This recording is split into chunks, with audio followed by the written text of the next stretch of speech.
This is interesting. Marianne Williamson ran for president in 2024. She was challenging Joe Biden. She left that race.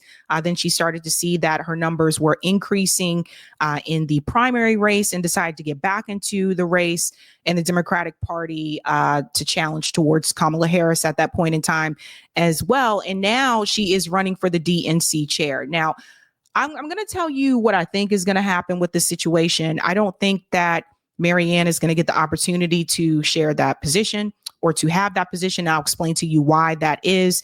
But she made the announcement first herself. She has gone on to multiple news networks to discuss this. Is this a good idea? The Democratic Party, people are screaming for change within the party. They're screaming for change within the leadership. Is this going to work out for Marianne? Why or why not? Let's go ahead and get into her announcement here. Here we go, ladies and gentlemen. On January 20th, 2025, President-elect Trump will once again be president of the United States, plus Republicans will be in control of both the House and the Senate. For those of us who wish to be part of a passionate, fierce, but loyal opposition to what the Republicans are bringing forth in 2025 and beyond, there's a lot for us to think about. I feel that in order for the Democrats to rise like a phoenix from the ashes of our electoral defeat, we need to look at more than just the outer issues such as data analysis and field organizing and fundraising. We need to transform. In a way, we need to reinvent the Democratic Party in order to counter what MAGA is bringing to the table. So let's go ahead and pause there and I'll chime in. To reinvent the Democratic Party. So this is another effort to try to reform the Democratic Party, which I don't think is possible as long as big money is attached to the party. So my question for Marianne would be, how are you going to reinvent a party that is owned by Wall Street and the military industrial complex? And we can even put the military part aside for just a second. The fact that this party has actively allowed, lobbyists and donors to remove people like Cori Bush and Jamal Bowman. The fact that a lobby interest group like AIPAC is able to come in and to remove politicians from the party. How are you going to reinvent that party? Right.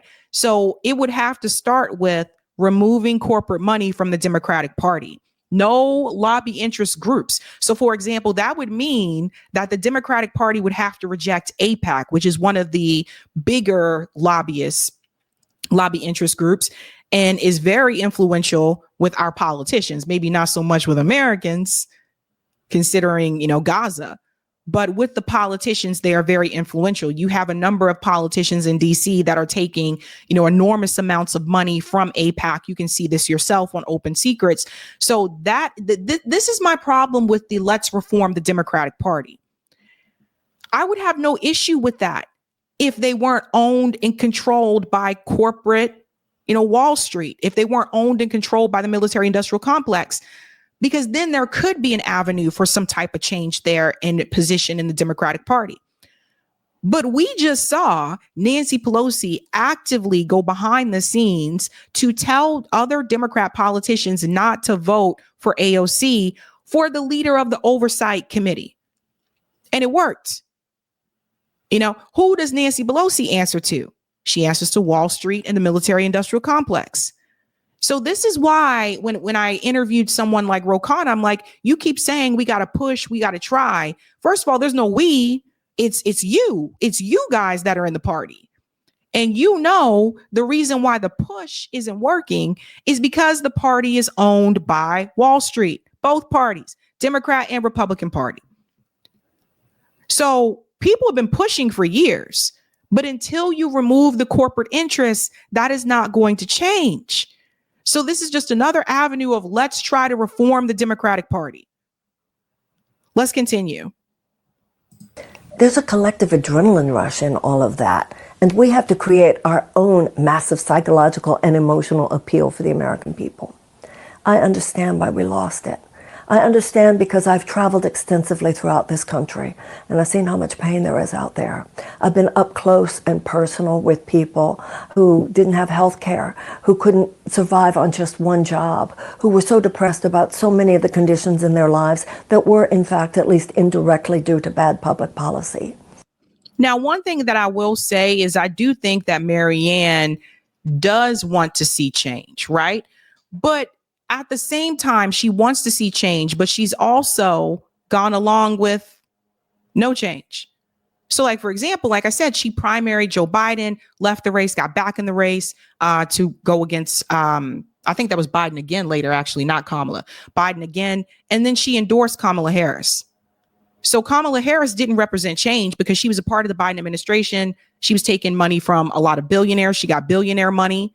She was joining forces with Liz Cheney. How was that change? There was no change. There was no let's move forward. Let's go in a different direction. She was not going towards the working class. You can't be if you're trying to have a coalition with Liz Cheney. You can't. So we have to be very clear about that. So you can't have it both ways. And this is the criticism that I've noticed a lot of times from people who consider themselves to be progressive or they support the progressive policies, which I support all those policies. They support it, but they're not willing to hold the line.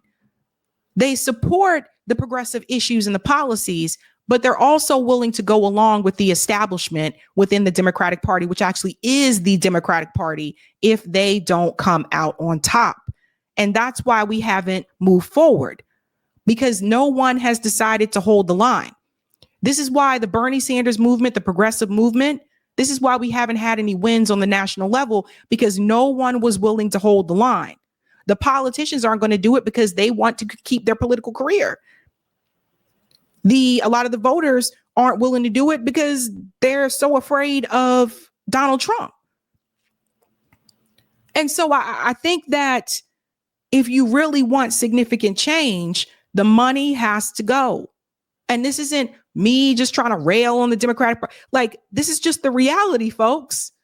I'm being real with you. I'm telling you the truth. I'm not going to sit up here and have you convinced that this party is going to be reformed when it is controlled by Wall Street and the military industrial complex.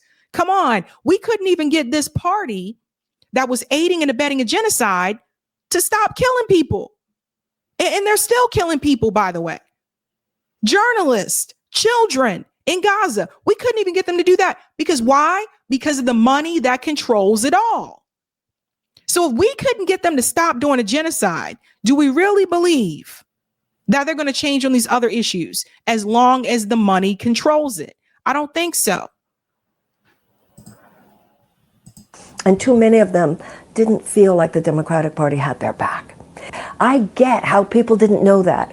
And today I am announcing I'm running for DNC chair because I feel that I can bring a level of expertise to the process of lifting up this possibility of victory over the next 2 and 4 years in a way that will not occur if we are only looking traditional means of politicking in order to make that happen. I know how deeply we need to listen to people. I know that we need to hear people. We need to humble ourselves. We need to know what it was that made people feel that their wallets were more important than their pain. We need to understand what it is that has made people emotionally and psychologically disconnect from a sense that the Democratic Party was part of a great legacy in American history, and that involvement with the party would be a way that they too could connect. I want to help people know what's going on in politics. I want to help people connect with the political issues that are going on in their lives in a very real and personal way. And I want to help people understand that by connecting to the Democratic Party, they can truly make a difference. That is the kind of skill set and understanding and spirit that we need in the next chair of the DNC. That's why I'm running. That's why I feel that I can help transform the party, reinvent the party. Because the politics of the past will not be enough to take on the politics of the present and the future. And that's why they're not going to let you win. Because the reality is that the DNC, like this committee, they're not going to vote for Marianne because of what she just said. Because she said she wants to transform the party. Marianne is to the left of Kamala Harris when you look at policy. Marianne had a reparations plan. Kamala didn't have a reparations plan. She's to the left of Kamala Harris when you look at policy. Still not great on Israel and Gaza. I've had this conversation with her. She's not great on Israel and Gaza. She's corrected some positions that she had, like about Gaza, that she didn't know that Gaza was occupied. She's corrected some of those positions, but she's still not where I would want her to be on that particular situation. when it comes to the domestic issues, she's good with a lot of the domestic policies and to the left of Kamala Harris, which is why it made no sense for me, for her to endorse Kamala. This is what I'm saying. So that party that applauded Kamala Harris campaigning with Liz Cheney, warmonger Liz Cheney, who actually voted against the LGBT community, by the way. Funny how people like to leave that part out. That party that applauded that is not going to allow someone like Marianne Williamson to be the DNC chair. They're not going to allow it. They're already trying to push Rahm Emanuel. Crazy ass Rahm Emanuel. Mr. I closed over 40 schools in Chicago, Rahm Emanuel. That's the type of person that they want. They don't want someone who's going to answer to the constituency. They don't want someone that's going to help the working class. They want someone that's going to help the donors. They want someone that the donor class approves of. It's all about who AIPAC wants, Blue Cross Blue Shield, Goldman Sachs. It's about who those people want. It's not about who we want, which is why I always go back to the money. Until you get the money out, that's not going to change. Marianne has to know this by now. She's got to know, because you ran for president in 2020. She saw how they treated her then. She ran this time in 2024. She saw how they treated her this time around. So she knows that this party is not going to let her have that position. I can't see Hakeem Jeffries saying, yeah, let's vote for Marianne. We need to go in a different direction. No, they're going to pick someone who supports Wall Street and the military industrial complex. Donald Trump is a 21st century political phenomenon, and we need to become one too. And I feel that if I'm in there, we'll meet him toe to toe. Same kind of energy, same kind of adrenaline, same kind of political and emotional power. And then we will have a very good year a couple years from now, even better year 4 years from now, because Donald Trump will have met his match. Thanks. I cannot tell you enough. I cannot tell you enough how much it is time that we have to have. You got to have a strong third party. Like this is the most pivotal moment for that. Now, I voted for Jill Stein this presidential election. So if you're new and you think that maybe I voted for Donald Trump or Kamala, I didn't vote for either one of them. I voted for Jill Stein. The time is ripe that we have to get away from this system. We have to. I just can't. Now, she went on to Fox News to talk about this as well. Listen to this. Well, challenging days ahead for Democrats. The party struggling with a disenchanted base after losing control of the Senate and the White House. With no clear path, they're hoping new leadership can redirect the party. Former 2024 Democratic presidential candidate Marianne Williamson announcing today she's entering the race for the DNC chair. And she joins me now. Marianne, it's great to have you here. Happy holidays to you. Hope you had a good one. Happy holidays to you. Thank you so much. And it's lovely to be here. Thank you for having me. Oh, of course. So the Democratic Party, as I mentioned, is really said to be in a state of disarray. One well-known Democratic strategist, Liz Smith, says the brand is in the toilet. So can you take your plunger and do something there? What do you think? Yes, I can. What we need to do is transform this party. What we need to do is to look in the mirror. And what we need to do is to rebuild the frayed bonds of affection between the party, the Democratic Party, and particularly the working people of the United States. There has been a mass exodus from this party. People just aren't feeling it. And there are reasons in many cases why people aren't feeling it. So what I have seen from people so far who are running for the DNC chair has to do with external fixes, has to do with data analysis, has to do with fundraising, has to do with field organizing, has to do with a 50-state strategy. What I want to address is the psychological and emotional factors that not only have to do with repairing our own relationship with the people whose votes we need, but also with countering the extraordinary adrenaline rush, collective adrenaline rush that Donald Trump has created. You know, the MAGA phenomenon. But Marianne, let me ask.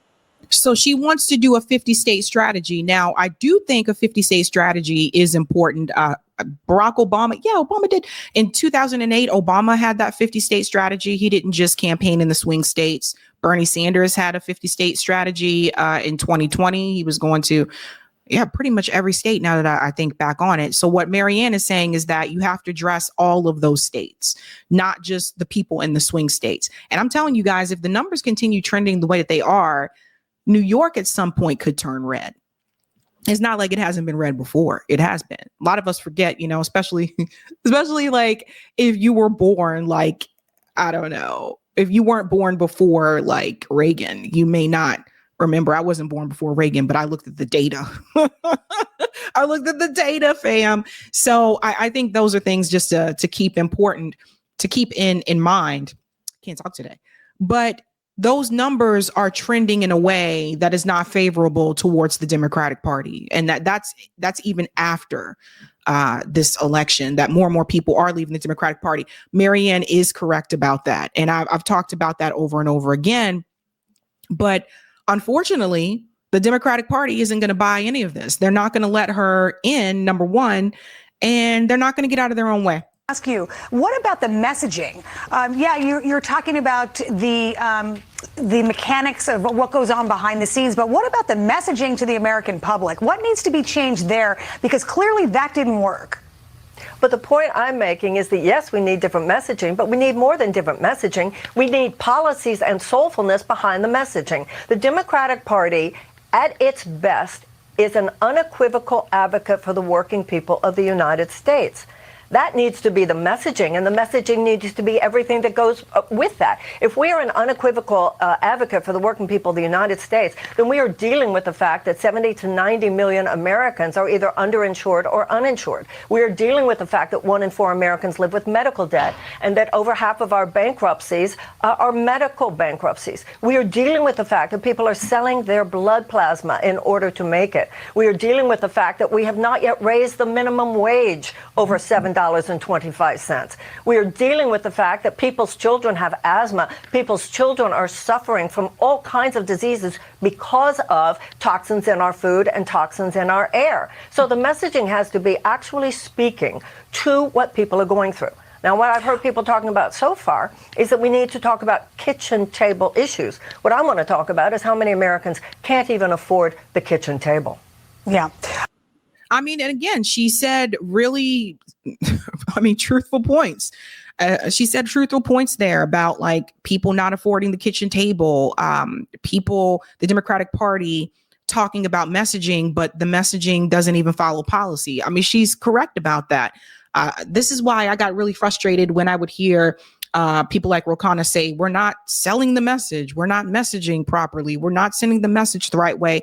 It was not about that so much as to your message didn't follow policy.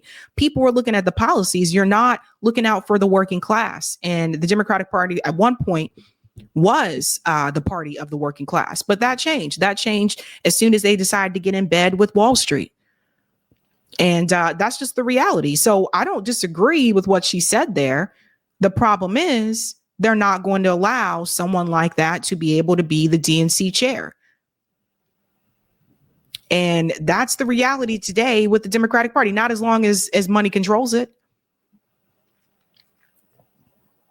Not as long as money controls it. And people ask, well, what should happen? What should happen is a lot of these strong voices that have been trying to work within the Democratic Party. I would like to see those voices start a movement outside of the two-party system. Imagine if those voices like Marianne, the people who have been on, corporate media, I can't get onto Fox News or MSNBC or CNN. I've never been invited. I can't get onto those shows, right?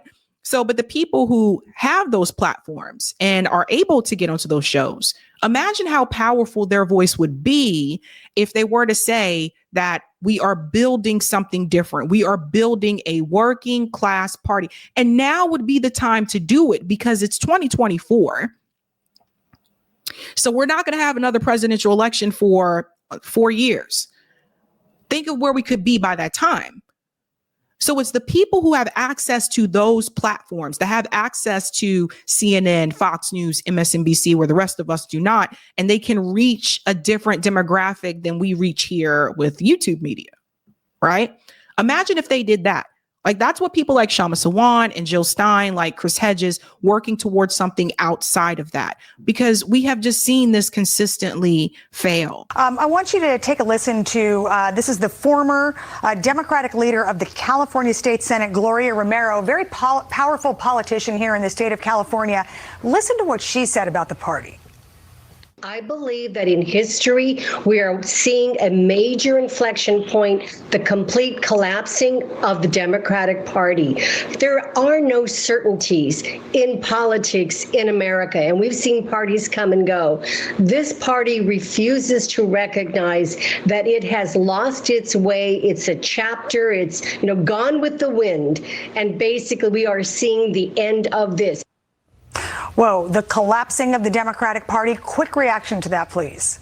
Well, the fact that in the 1970s, the Democratic Party started taking corporate money. Of course, it's been co-opted. It's been co-opted by insurance companies, pharmaceutical companies, big food companies, big chemical companies, big agricultural companies, big banks and financial institutions, big oil and defense contractors. This woman is absolutely correct. There is a matrix of corporate power that is holding our government hostage. It has turned Washington into a system of legalized bribery. We've always known that the Republican Party stands for market solutions and being in bed with the corporations. The Democratic Party is supposed to be a counter to that. And the Democratic Party over the last few decades has tried to have it both ways. And this is what it's gotten us. The American people no longer feel, the working people of the United States no longer feel that the Democratic Party has my back. And that is what we need to repair. And that is what we will repair should I be elected.